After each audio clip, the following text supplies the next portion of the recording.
Hi, everyone. I'm Taney Roniger, and today I'm going to be introducing a new video series that I'm doing, calling it Why It Matters. In these videos, I'm going to be talking to professionals from various fields and asking them to share some piece of insider knowledge from within their field that they're dying for the rest of the world to know about, the lay public to know about.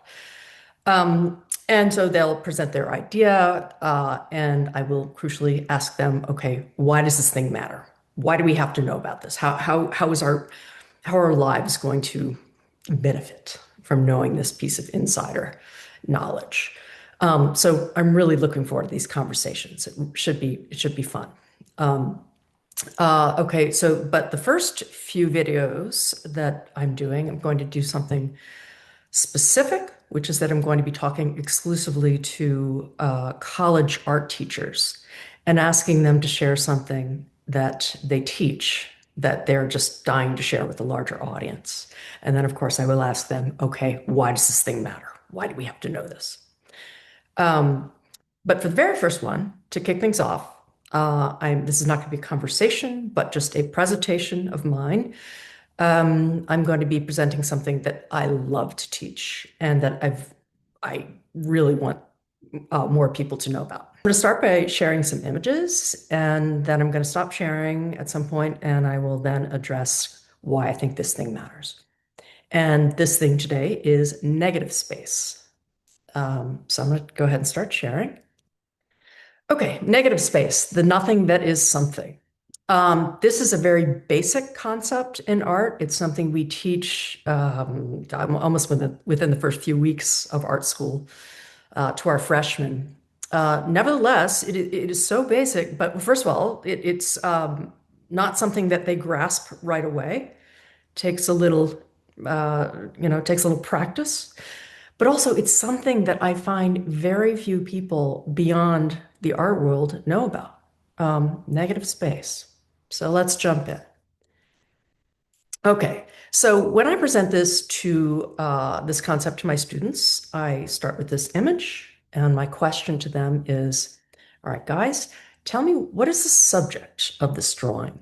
By the way, this is a great Rembrandt drawing. Rembrandt, the 17th century Dutch artist. I say, tell me what the subject is. What do you think?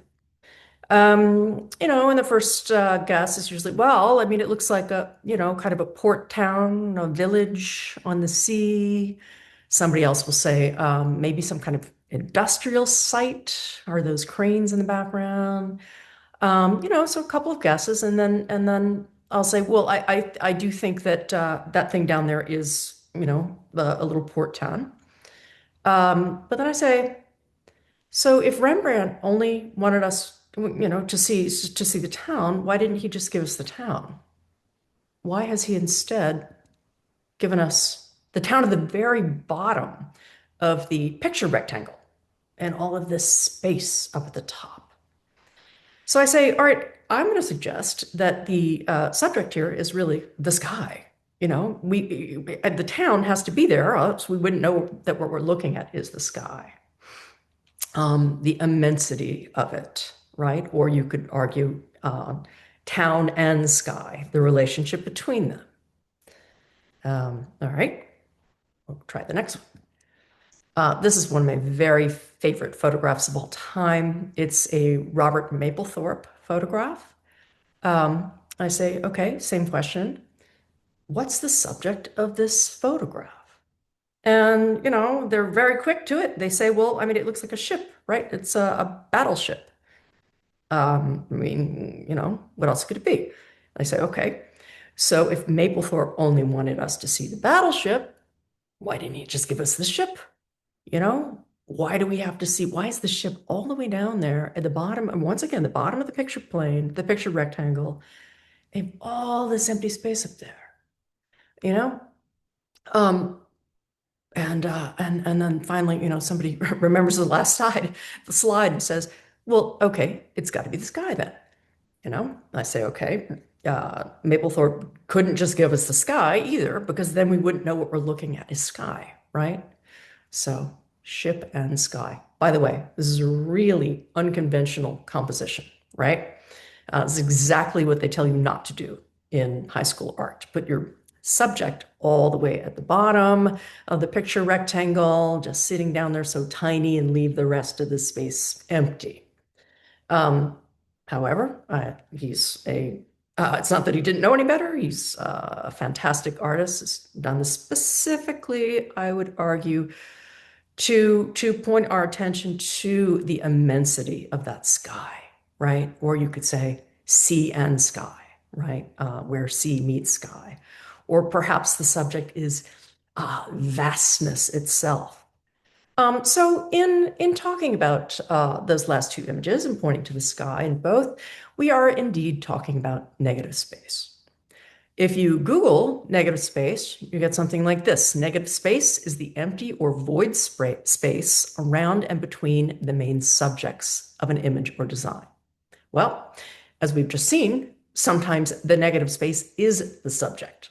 So much for Google, right? By the way, I'll just throw in, to me, AI does not mean artificial intelligence. To me, it means average intelligence. So that's basically what it is. It's, literally, it's just averaging a bunch of definitions that other people have given for it, right? So you're getting an average, all right? Um, so in order to give you a better definition of negative space, I have to give you a definition of composition in visual art. And by the way, in this presentation, I'm only going to be talking about two-dimensional visual art, okay? Flat art, paintings, drawings, prints, photographs, indeed. Because when you get into the third dimension, negative space becomes a little bit different, a little bit more complex. If somebody else wants to take that on, I'd be thrilled. But so we're just talking about two-dimensional pictorial art. So in art, we define composition as the whole that is formed by both the positive forms and the negative space within the picture rectangle. This picture rectangle idea is going to be important later. In other words, what we're dealing with is an enclosed whole, or a bounded, let's just say bounded space, a whole, made up of both positive form, negative space. In this case, the positive form is the little blue guy in the middle. The negative space is all that space around. It looks like a puzzle because negative and positive in visual art fit together like pieces of a jigsaw puzzle. The crucial point here is that no space in between. There are no gaps, okay? You have positive and you have negative. So I like to think of visual art, especially two-dimensional, bounded, rectangular visual art, as kind of a proposition. With, let's say, a drawing, the artist is saying, suppose this world, okay? Here's this bounded space, and it's a world within which negative and positive are going to interact. Things are going to happen, all right? Suppose this world. You can think of it as analogous to music, right? In music, the positive form is going to be the notes, and negative space, the silences in between the notes. My nephew, Xander, is a great trumpet player, and suppose I were to ask him, Xander, play me a tune, play me, a jazz tune. But listen, I'm really in a hurry, so just give me the notes. I don't want the spaces in between. Just give me the notes. He's going to say, Aunt Tanny, that's absurd. I can't do that, right? The music, of course, the whole of a piece of music is made up of both. You can't have one without the other. Okay. Oh, so this is not my nephew, by the way. Of course, everybody knows this guy. So what we're looking at right now is a beautiful etching by Albrecht Dürer, who was a Northern Renaissance artist. And the question here, I'm not going to ask you the subject because it's pretty obvious, Adam and Eve.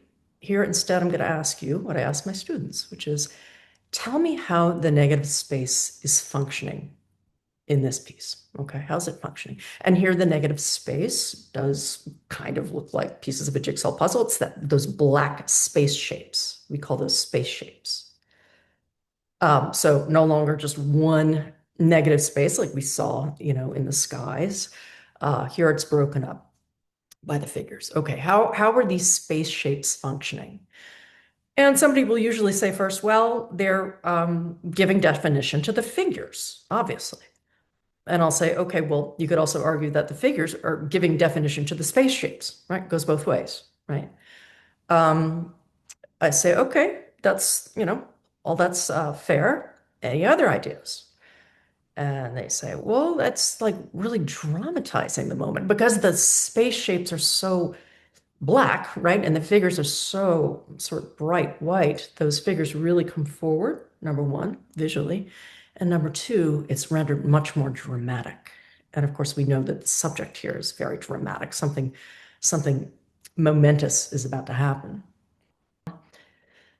And then I say, okay, guys, describe the quality. How would you describe the quality of these space shapes? Are they like regular, smooth, soothing shapes, or are they irregular or something like that? And they'll say, okay, definitely irregular shapes, really interesting shapes, also just very dynamic, like there's a lot of tension in them.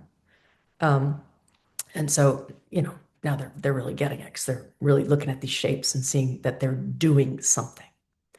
Um, So I say, okay, this may be a stretch, but imagine that, okay, squint your eyes, look at the image, and forget all about the figures, all right? Forget about Adam and Eve. I want you to just look at those space shapes, all right? My argument here is that you don't even need the figures. Forget the figures. These space shapes alone are telling the whole story. Okay, think about it. You got the two triangles underneath the figure's legs, the one smaller, the one larger, male and female. You have them leaning in toward each other, kind of tentatively. You have that fantastic shape above Adam's arm and beneath Eve's that they almost look like it's roiling, with tension. Um, and then, of course, the ones at the side kind of pressing the figures in, the one above. Pressing downward on the arms. I mean, there's just an extraordinary amount of drama just within the shapes themselves. Usually a student will say, yeah, but I mean, the shapes are just what happened when the artist drew the figures. They just, and I say, well, okay, maybe with another artist, but not this guy. No, he's such a master. I'm pretty darn sure he thought about it. He thought about the shapes of the space, and how the shapes would themselves contribute to the meaning, and the mood of the image. So artists, great artists, always think about the whole and the relationship between the parts, right? Never just the what we conventionally think of as the subject. All right, we move on now to one of my favorite artists. This is Georges Seurat. You may know him as the pointillist guy. He also did fantastic drawings. So here I say to my students, how is the negative space functioning in this drawing? And by now they're kind of getting it. So they say, all right, well, so I'll just interject here. The negative space is the upside down U at the top and that white shape underneath the farmer's torso. All right. So they say, well, it looks like the shape at the top, that white shape is pushing down on his back, right? And then somebody else will say, yeah, and at the same time, that white one underneath him is pushing up. So there's a lot of tension and strain. And I say, oh, okay, well, how do you feel when you look at this? What's the mood of the drawing? And they'll say, God, it makes me exhausted. It's like you can feel his back hurting. He's been leaning over all day, and the fact that there's so much positive form down there, that blackness, down at the bottom of the picture rectangle, you kind of get the sense he's got a long way to go, right? So you really feel a strong mood. Oh, and of course, just the black, black and the white, whites, just, yeah, a lot of emotion in the image. Okay, one of my favorites of all time to show. This is an artist from our time named Wayne Thiebaud. And so I say to them, guys, what's the subject here? Subject of this drawing. And they say, well, I mean, it's pretty obvious. It looks like toys, like children's toys. You know, you got the clown up there and the puppet and, whatnot. I say, all right, if Tebow just wanted to give us the toys, why didn't he do this? With apologies to Tebow, I'm so sorry. Completely butchered your image by photoshopping it, but I just wanted to make my point. He did not line them up like this all in a row and say toys. If he had, we'd have looked at this and said, cute, toys, right? Instead, we have this. Another really unconventional composition, exactly what they tell you not to do in high school art, dispersing the objects or the subjects, right, all around the corners, and they're sitting in those corners so awkwardly. The shadows are going all different directions. It just, yeah. And then this emptiness in the middle. I say, guys, I'm going to argue that that emptiness, again, is the point, and that indeed it's the absence. And so my mind goes to a dark place with this. I read this as the absent child, maybe the death of a child. It's the absence that is so striking, right? Not the presence of those things. And then oh boy, we go off and like 10 minutes of speculation. Some people will say, well, no, it's really about, growing up, leaving childhood behind. The toys look so forlorn and, just discarded.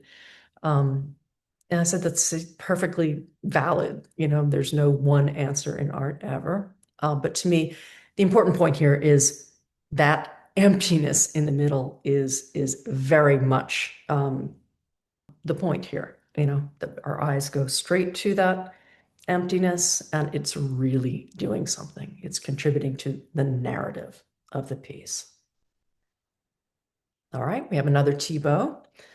This is such a strange drawing. I won't even offer my read of it. I'll just say that really unconventional composition.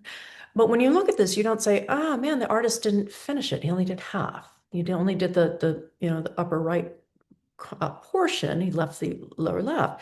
You don't say that because you see those shadows, right? The street lamps are casting these shadows in that negative space zone, same as the shadows of the truck and car. So it's part of the composition. It's part of the picture. It makes you wonder what's going on. And of course, the negative space there on the right of the picture rectangle.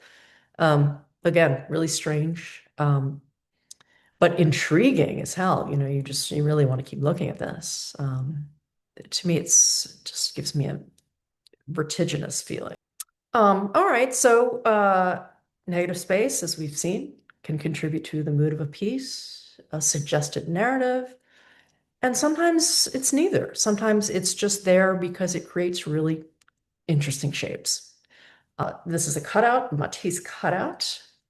He did these late in life when he couldn't paint anymore. They're so great because they're so, in some sense, simple, but they're so evocative. They're just really emotional and expressive. All right, so here the negative space is the white space, of course, surrounding the figure, but also those little space shapes, those little slivers of white, sort of, inside the figure. Why? He didn't have to do that. He could have just given us the figure. We'd have known it was a figure, without those little slivers of, the cutout slivers. But instead, he's done this. It's just so much more interesting to look at. The little slivers are irregular. You can tell they weren't machine cut, handmade for sure. Just the way they cut up that picture rectangle is just really interesting, you know? Okay, this is the best for negative space. Can't get any better. Giorgio Morandi, the Italian artist, modern artist. Morandi insists that you pay attention to the negative space. Why or how? I mean, look what he's done to it. He's charged it up with all those strokes, those lines, that cross hatching back there. It's what we call it. And it's just, if you squint your eyes and just look at that shape back there, that it's hard to do actually because the white shapes are coming forward so much. But the black, it's just such an active participant in this piece. Um, the great thing about Morandi, well, there are a lot of great things, but one is that his objects are always kind of wobbly and funky. They always look like little characters, very much alive. Another Morandi, he's just so great. You can see here how he's charged it up even more, that negative space around the objects. Holbein. Okay, so sometimes you don't have a bunch of space shapes, you have one. In this case, Hans Holbein. I think this is a portrait of Erasmus. In any case, look at that blue shape. I mean, it's just such a great shape. The color's beautiful, but it's also just such a beautiful shape. And don't think for a second that the artist wasn't perfectly aware of the shape that was being created by the positioning of the figure. Um, I enjoy looking at this figure very much, but I think I might enjoy the shape better, the negative space shape. Just such a shape, a great shape. I just want to, bring it home with me. Okay, now here we get into some more complex approach to negative space. This is the great late Cubist artist Juan Gris. And you can see you're looking at a little still life. You get the bottles and the plates and the knife and everything. But look what he's done to the negative space. I mean, he's sliced it up and created little geometric shapes out of it. And he's even brought some of those space shapes into the still life, the little cluster of objects. So that at a certain point, you don't really know if what you're looking at is positive or negative, and that's fun. You know, it doesn't matter. They're just all pieces of this little world that are together creating this mood and this fantastic visual composition. I'll especially draw your attention to that great space shape at the bottom, on the bottom right. That's such a great shape. You could see it better if this were, on a black screen, but such a great little white shape down there. But all of them, you know. Juan Gris, if you want fantastic visual composition, Juan Gris is your guy. Okay, so we're nearing the end of the images. This is just something I created. If before this little presentation, I had asked you to look at this and tell me how many shapes you see, you might have said, what is this, a trick question? Come on, it's one. There's one square there, right? It's one black square. Perhaps now you'll recognize that there are, in fact, two. There are two shapes. The one is created by the little black square. The other is that big blue shape surrounding it, right? Now I might introduce a third shape, which is that second square at the top, and you start to get a little dynamism happening here, compositional dynamism. Not much, it's still not great. But here we have three shapes. If I add a fourth and bring the two lower squares down to the left a little, you start to get a little bit of a narrative even, right? Maybe it looks like the two at the bottom are conspiring against the one at the top. But there's certainly this visual tension between the shapes. So this is actually a student drawing. The assignment was negative space, and you can have a lot of fun with negative space because there's just so many different ways to break up the picture rectangle. And if you zoom in on your subject and your subject, the coat hangers, if you zoom in on the coat hangers and they're kind of going off, the edges of the picture rectangle, what you're doing is you're cutting up the space in a really dynamic way. I mean, these space shapes are just so great. You can get lost in them. In my opinion, the coat hangers are just there to cut up that space. So I think this is the last slide. Perhaps next time you're in the woods taking a walk, you'll look up through the trees and see not just the branches themselves, but also those little negative space shapes. which are here so fantastic. You know, there's so many of them. It's like kaleidoscopic. Um, and they form little clusters and vortices, and there's a pattern to them. I mean, they're just so dynamic, really fun to look at. So yes, so I'm going to stop sharing now. Okay. So now we've gotten to the last little bit when I'm going to talk about why I think negative space is so important to know about. My claim is that practicing awareness of negative space can do nothing less than change your worldview.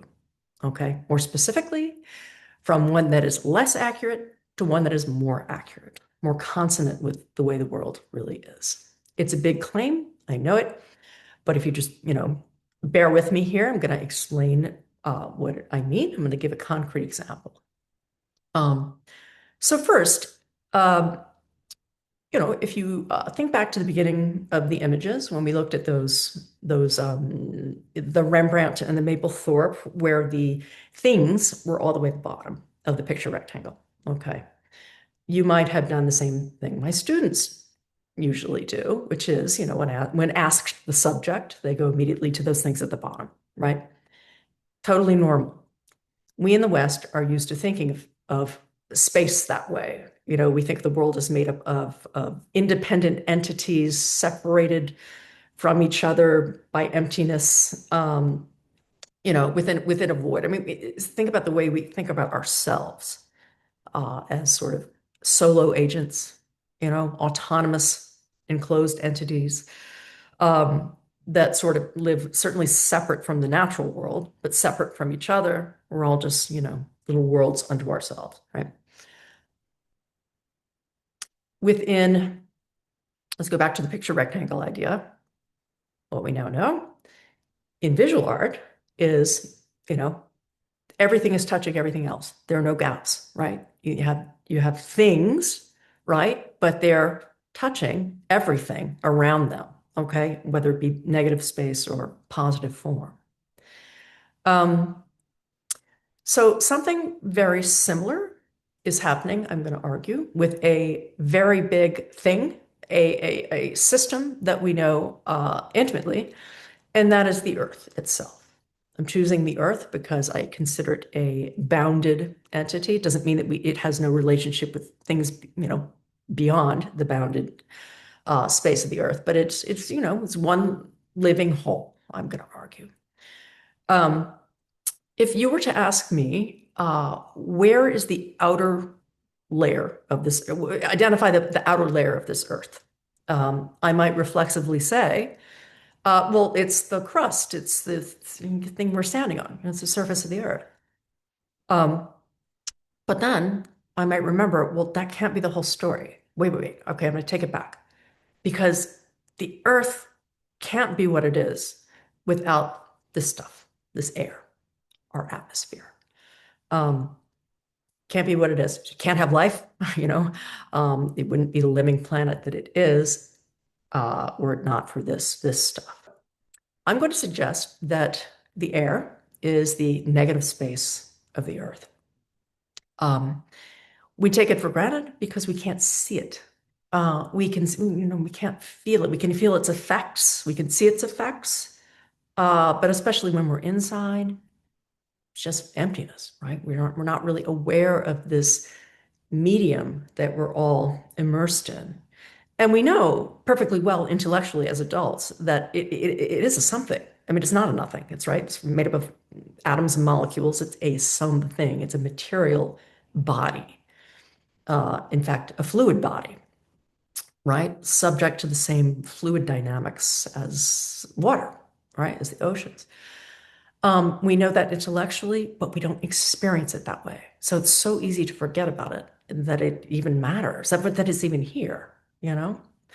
Now, when you go up on the top of Everest, suddenly you're made very aware of it because you don't have enough, right? The air gets very thin up there. You're struggling to breathe. You can't wait to get back to the bottom so you can breathe again. By the way, this is interesting. If you look at videos from the summit of Everest, you'll see that you can see for hundreds and hundreds of miles, right? With crystal clarity. Why? Of course, because the atmosphere up there is so thin that you're not seeing through this thick material body like we are down here. Um, so that's interesting. Um, so why is it important to think about the air, right? Why is it important to think of it as a material, to try to experience it as a something rather than a nothing? Well, there's the more obvious reason that if we began to, think about it every day as the something that it is, a very important something that it is, we might be inclined to take better care of it, right? To care more about pollution, not polluting it. But there's something more profound. Two things, actually. Okay, so the first is this. Think about it. I'm in this room here, and I'm touching the air, right? This body. And you're in the same room over there, and you are also touching the air, the same body. Okay? We're both touching it. There's no gaps in between, much like within the picture rectangle. There's no emptiness. It's either, everything's touching everything else. If I'm touching it and you're touching it, we are also, in some sense, touching each other indirectly. Okay? We can imagine, this doesn't actually happen, but we can imagine that if I were here and pushing the fluid body your way, you're over there receiving it, your hand goes like this. We are aware of that in the pool, for example. Let's say I'm lying on a raft in the pool and I'm trying to do a little sunbathing, and you jump in at the far end and do a cannonball into the deep end. Suddenly, I'm feeling those waves, right? I'm feeling the disturbance to the fluid body. And I might say something like, hey, watch it over there. You're rocking my boat. We know that in water. Same thing with the air, although it happens on such a subtle level that we're usually not aware of it, right?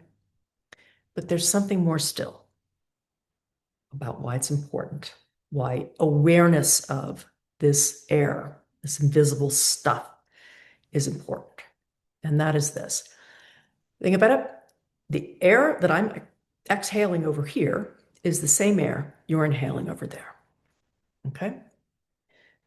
Uh, the philosopher David Abram has this great word, interbreathing. He says, all breathing is interbreathing, you know? We're constantly involved in this exchange of the same material entity, right? What comes out of my body goes into yours. What comes out of yours comes into mine, etc. Now, for strangers, that sounds kind of disgusting, but it's nevertheless true. And we're not only, interbreathing with each other, human beings, we're also interbreathing with the animals, right? All of the animals. We're also breathing. All of us interbreathing together, involved in this really intimate exchange. The plants, if you look it up, apparently even plants breathe in their own way. Evidently, they have little orifices, little openings on the surfaces of their leaves, through which they breathe in their own way. Not like us, but in their own way. So why is that important? That, imagine if you could be aware of that fact, that we're not only not only is everything touching everything else inside this little bounded earth world, but we're all fundamentally interwoven with each other. We're interpenetrating each other all the time. That strikes me as really profound. That's ecological thinking right there, right? There are no gaps between anything. It's become a cliche, everything is connected, but it's a material fact. And awareness of the air as the negative space of the earth might just, do something to make us recognize the reality of that, right? We know from chaos theory, the butterfly effect, right? Butterfly flapping its wings in China may eventually cause, a hurricane in New York. everything is indeed materially, you know, interconnected. Um, that's beautiful. That's in my mind. That's holistic thinking. So it's a move away from parts-oriented thinking, which is our tendency, our habit, um, toward holistic thinking, which is much more accurate and consonant with the way the world actually works. So there you have it. That's my claim. At the very least, awareness of negative space is going to make your photographs better, guaranteed. Right, you're going to remember that you're shooting the photograph that is, in fact, a picture rectangle. Everything within that world matters, right? Not just the thing in the center, everything around it all contributes to, the mood, the significance, the meaning of the whole, and just the beauty, the appeal, right? The visual appeal. So thanks so much for watching. I hope you got something out of this, and I really hope you'll join us for the first conversation. Okay, they'll be in mid-November, and I'll be talking to fellow artist and teacher Daniel Hill, and we'll be talking about one of my very favorite subjects, which is cave art, Paleolithic cave art. And we're not just going to be showing pictures and, pointing things out visually. We're also crucially going to be asking, okay, why is it important that we know about this now? Why is it more important for more people to know about cave art? What does it say about us now? This is fascinating. I can't wait. So I hope you'll join us. Okay. Thanks again. Over and out.